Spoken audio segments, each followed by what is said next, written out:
Hey everyone, so it's nearly the weekend and I wanted to do a quick update video for you before we get there. So first of all, Project 10 Pan, I have to say I'm a little bit depressed that I'm on Project 10 Pan because I feel like I'm missing out. Star Warriors was released in the UK today and I really feel the sort of longing to go to MAC, check it out, get Scatter Rays and the Luster Drops because they're the products that I'm sort of really hankering after. But I can't, and I'm sort of exercising self-control. I didn't even go to MAC, but I did sort of refresh the website this morning just to see when it launched, and I did Twitter about it. But I'm hoping that in maybe 2 or 3 weeks time there'll still be some products left. Normally in the UK products don't really sell out that quickly, and if they do on the website they're normally found in some random drawer in a MAC counter or store somewhere. So I'm hoping that that's going to be the case because they seem like really nice products, and I'm looking forward to hearing all the UK YouTubers and bloggers' opinions on them. But I did finish one product today, so I have to be optimistic and hopeful, and it's a lip gloss, which are the easiest products to finish on Project 10 Pan. But they are the ones I have the most of, and they're also the products that tend to go off quicker, so actually it makes sense to do this. And this is In Colour by Jordana. It's a squeeze and shine in Lollipop, and it's and they call it a super shiny tasty lip gloss, and it is super shiny and it wasn't too bad either. It was quite tasty. So that is number 6 on Project 10 Pan. I have 4 more products to go. I'm working my way through Otherworldly Blush, but I think that's going to take a while, to be honest. I've probably got like another month's worth in that. But I have a mascara that's probably only got like a week left before it's completely dried up, so that might be the next product, but I will keep you updated. Now moving on, I wanted to talk about a product that I've had a few messages about. People want to know how I found it, whether I'm still using it, because I admitted on my blog that after I came back from my holiday, practically a day after, I went to the Corez shop on the King's Road and I purchased a foundation which I've been longing to try for a really long time. Initially I loved this product and I was raving about it, and I did a face of the day and I said how gorgeous it made my skin look, etc, etc.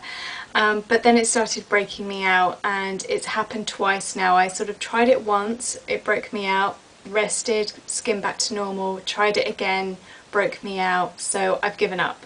But the product that I'm talking about is obviously the Corez Wild Rose Foundation, which they call a brightening and long-lasting formulation, and it is. I mean, it is brightening and it does last a long time, and it is, as Lisa SC09 said, a sort of a cheaper alternative to the Giorgio Armani Luminous foundation, which is very expensive, and this one is slightly more reasonable. I think it was about £20, so still pretty expensive, but not as expensive as the Giorgio Armani.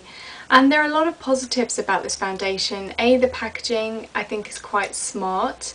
The scent of the foundation is very nice. It's kind of floral and sweet, but it's not overpowering or anything. And I think just for someone like myself who's used to the scent of MAC Studio Fix Fluid, this seemed like a really big improvement on that, because that's not the most pleasant fragrance in the world.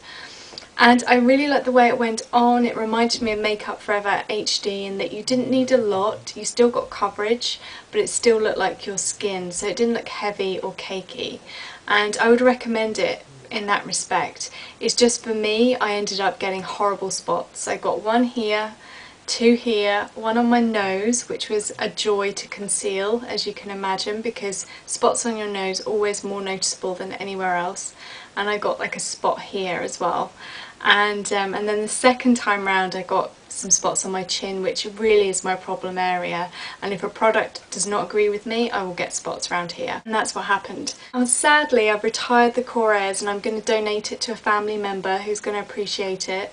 For reference, I got the shade WRF3, and obviously this is just my experience. A lot of people will have a brilliant opinion of the Corez and there's plenty of very positive reviews, so it's not like that for everyone, but it's just some products work for some people and some just don't, and that's one that I wish it did work for me, but it's not worth the pain of spots to wear that foundation. So the Corez has been retired and we have a new favourite foundation. Obviously I still like the MAC Studio Fix Fluid, but I think when the weather is warmer it really brings home the fact that you want a much lighter base. You don't want to feel like your skin is absolutely caked in foundation, and sometimes with Studio Fix Fluid it can feel really heavy when the weather is very warm. So I've been using something else, and this was something that my mum picked up at the Bobbi Brown counter, and she feels that she was colour matched too light and that it makes her look too pale. It doesn't, but that's what she thinks, and as a consequence she's given it to me, so I'm quite happy about her paranoia.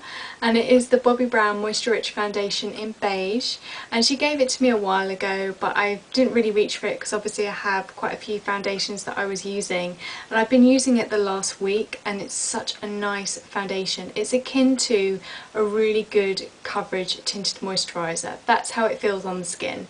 It feels really light, it gives a really lovely dewy finish, which you kind of have to set with a little bit of powder if you want it to stay on your face all day.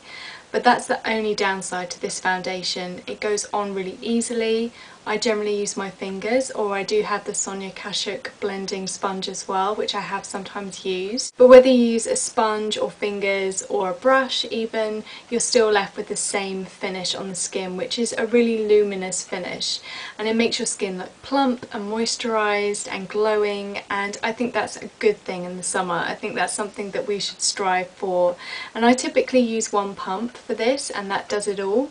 But if you do want more coverage, and on days when I felt really tired, I have used 2 pumps, which is quite a lot of product, but it never looks like that on the skin. It just looks really kind of flawless, natural, lovely. And that is why I like this foundation. And as I said, I'll probably do a video this weekend, a separate video of me applying it, depending on how confident I am in how I look on camera. So watch out for that video. But I just wanted to give you an update because I do sometimes feel that Bobbi Brown doesn't get enough love, and it is a real sort of staple brand that I think, because it's been around for years and it delivers just like a set range of products, that people sometimes forget about it. And I certainly have. I mean, I use the Bobbi Brown gel eyeliners and I pretty much dismiss everything else, but this has made me realise that she does actually have some brilliant foundations as well, so I'm curious to explore those in the future when I finish Project 10 Pan and I'm allowed to buy makeup again. So but thank you very much for watching this kind of midweek to end of week ramble. I will see you again at the weekend, because obviously I'll do that video.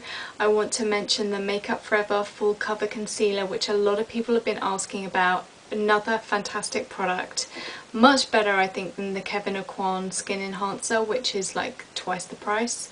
The Makeup Forever is probably the best concealer I've ever used and the one that I've stuck with. And I'm sure there'll be other videos as well, but I can't think of them right now. But have a lovely evening everyone, and I'll see you soon. Bye.